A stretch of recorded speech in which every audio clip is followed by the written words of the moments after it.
Asia cup ପାଇଁ ଭାରତୀୟ 17 ଜଣିଆ ଦଳ ଘୋଷିତ। ମୁଖ୍ୟ ଚୟନକର୍ତ୍ତା ଅଜିତ ଅଗରକରଙ୍କ ଦ୍ୱାରା ଦଳ ଘୋଷଣା। ଅଧିନାୟକ ଦାୟିତ୍ୱରେ ରହିଲେ ରୋହିତ, ହାର୍ଦ୍ଦିକ ହେଲେ ଉପ-ଅଧିନାୟକ। ଲୋକେଶ ରାହୁଲ ଓ ଶ୍ରେୟସ ଆୟର କଲେ ପ୍ରତ୍ୟାବର୍ତ୍ତନ। ଦଳରେ ସ୍ଥାନ ପାଇଲେ ଦୁଇ ନବାଗତ ତିଲକ ବର୍ମା ଓ ପ୍ରସିଦ୍ଧ କ୍ରିଷ୍ଣା। ଷ୍ଟାଣ୍ଡବାଇ ଖେଳାଳି ଭାବେ ସ୍ଥାନ ପାଇଲେ ସଞ୍ଜୁ ସାମସନ୍। ଏସିଆ କପ୍ରେ ସ୍ଥାନ ପାଇଥିବା ଖେଳାଳିଗୁଡ଼ିକ ହେଲେ ରୋହିତ ଶର୍ମା ଅଧିନାୟକ, ହାର୍ଦ୍ଦିକ ପାଣ୍ଡ୍ୟା ଉପ-ଅଧିନାୟକ, ବିରାଟ କୋହଲି,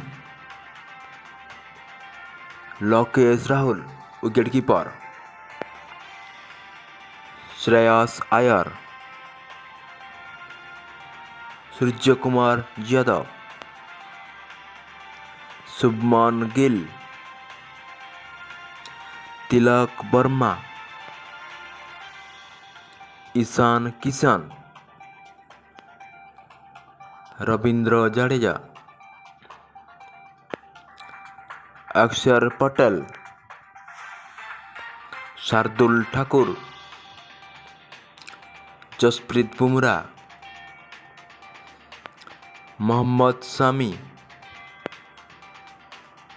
मोहम्मद सिराज, कुलदीप यादव, प्रसिद्ध कृष्णा एवं स्टैंड बाय खेलाड़ी संजू सैमसंग।